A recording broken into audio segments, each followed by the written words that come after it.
So today's upgrade day. I feel like that's every Sunday now. So I'm working on my S4. We're gonna do a 207 millimeter crank pulley upgrade. I've been running stage 1 Jackal Motorsports tune for like a year now, which has been incredible. It's been so much fun, but I've had the itch. I was actually planning to do this next year, but today is that day. Honestly, the most fun car I've ever had. The stage 1 tune by Jackal Motorsports is incredible. The transmission tune is incredible. I feel like the transmission tune is almost more important than the ECU tune. It's like the difference in the shifts, the increased revs. It's made a huge difference. My car is tilted because it's already jacked on one side. Forgot to actually record this because I'm a car junkie and I just like working on the car, but I figure I start documenting some of this stuff. All right, so the first thing I have to do is pretty much get the car into service position, which I've never done before. Hopefully I got everything that I need. I tried to get an extended bolt to hold the front position in a more open space. I wasn't able to get a bolt long enough. Usually, I guess it's an M10 1.5 thread, 160 millimeter or so bolt. I found a 150 online, but it's not going to come in time. I actually need to do this job as soon as possible, but I'll show you guys what I'm talking about when I get to it. My understanding is I have to unbolt this on this side, the same on the other side to get this into service position. Some have suggested actually unscrewing the headlight bulbs because I guess these are pretty fragile and break pretty easily. So I'm probably going to do that as well. But now I just got to remove the under trays so I can actually peel off the front bumper here and start working on getting this thing into service position. But man, I love this car. This is actually my second B8.5 S4. I bought one pretty much 10 years ago when they were brand new. I was in college thinking I was making some money, and then after a while I'm like, man, these like $800, well actually it was like a $740 payment a month was just really hurting, really hurting, and that's not even including insurance, gas, or anything else I'm doing.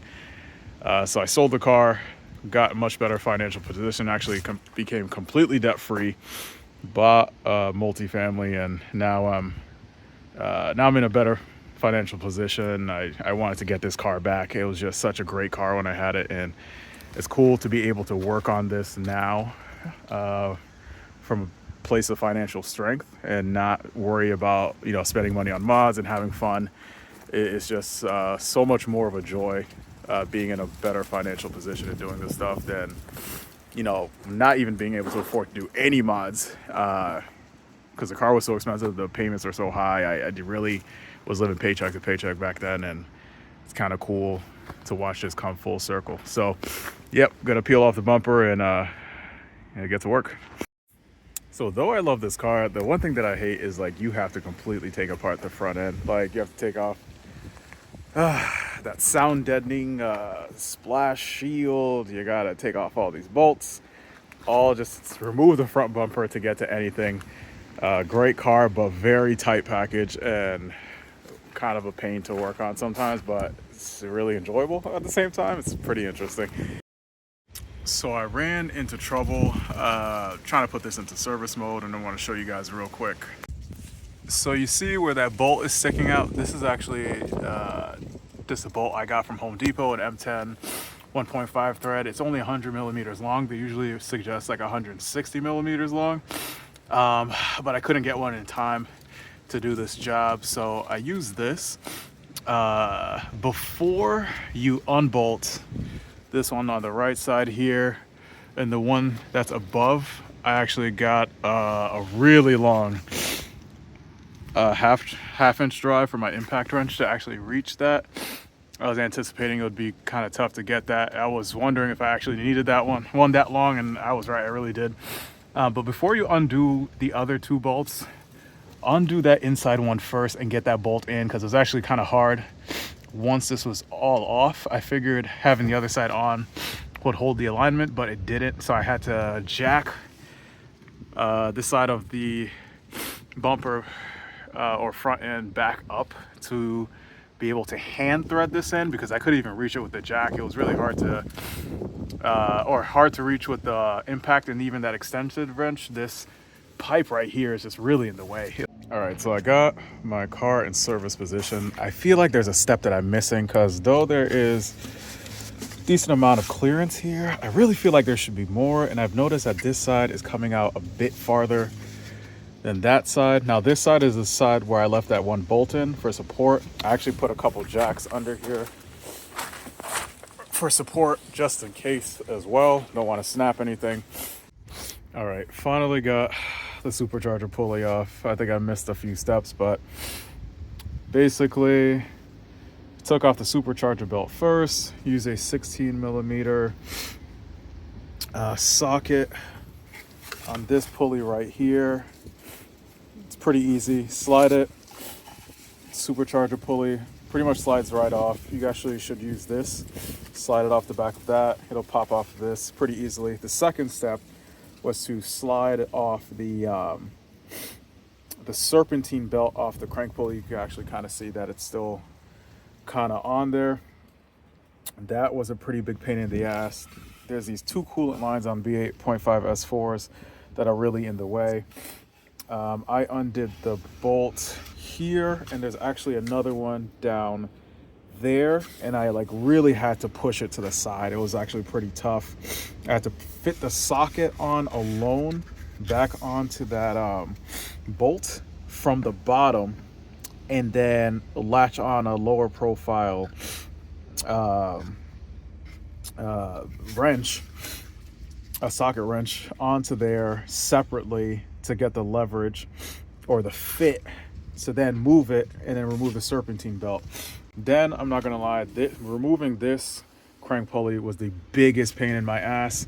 If you have a right angle power tool, so I have like several drills. There's one that they make that fits like a right angle. If I had that, getting the bolts off of the stock supercharger pulley would have been a lot easier, but it was a mother. But I was able to mark the top with some paint here. Pretty much the top here.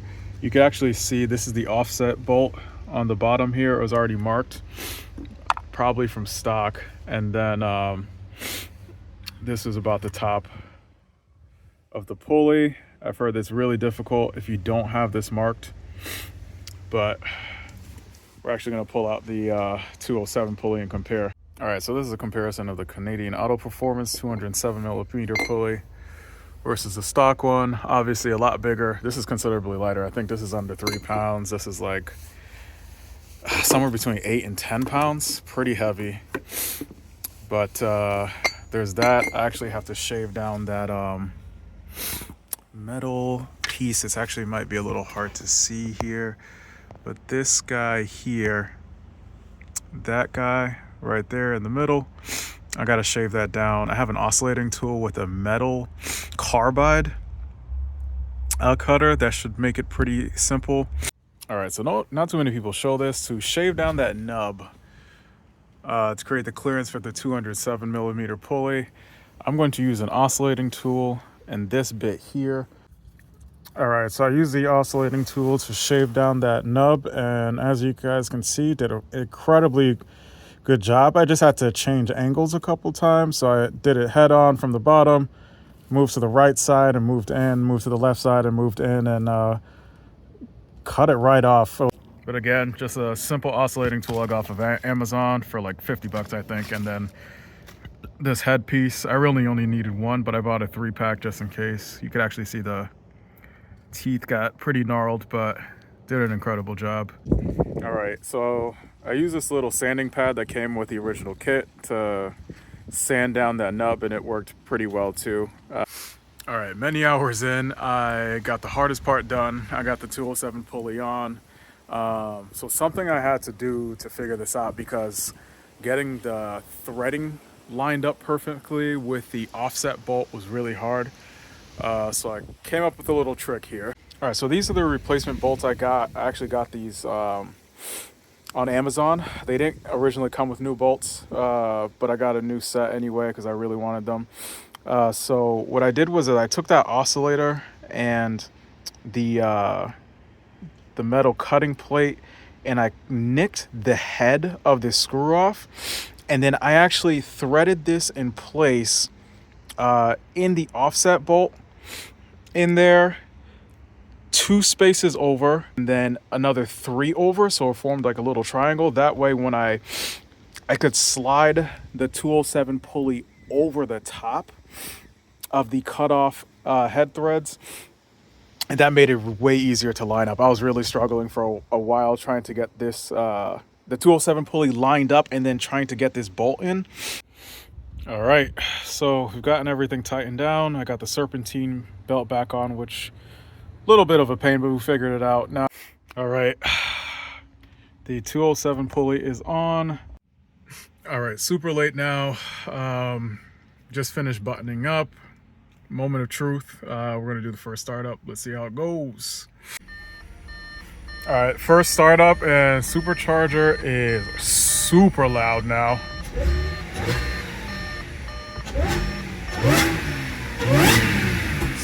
All right, it's super late out. Just trying to finish up this. I buttoned up everything in the front. Excuse me, I'm just super tired. I've been at this for quite a while now. I'm totally a novice on working on cars, so things take me a long time, and I'm just really beat. So I'm gonna run the Jackal Motorsports Dual Pulley 93 octane file. All right, we are now several days later. I apologize for the jumpy little video here, but this is just my phone holder. But yeah, so I've upgraded to the 207 pulley. I've actually upgraded the water pump now, and with big heat exchanger, I already had that on. Car makes a lot more power. The car is just like, it feels like a different car, honestly.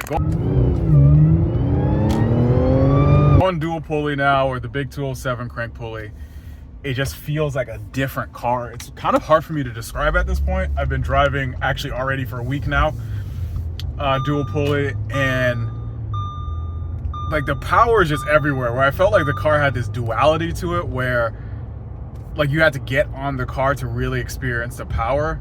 And now it's like so on tap, like you're in drive, you're not even in sports mode, and you just like tap on the gas and all of the torque is there. Like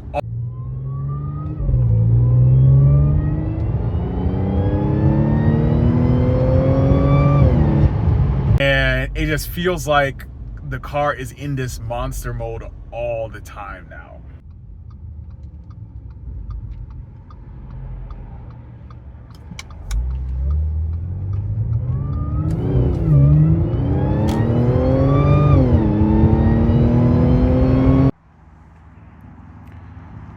The 500 horsepower Audi S4 207 big crank pulley, cap big heat exchanger, CWA 100-3 water pump, stance SF10 wheels in bronze, got the cap front grille, the cap heat exchanger, the cap 207 pulley. These are carbon fiber canards or whatever they're called. Those off of eBay. Got a carbon fiber PSM style wing off of eBay. But yeah, this is a dual pulley S4, 93 octane, stage 2 plus from Jackal Motorsport. This thing's pretty fast. Thing is pretty fast.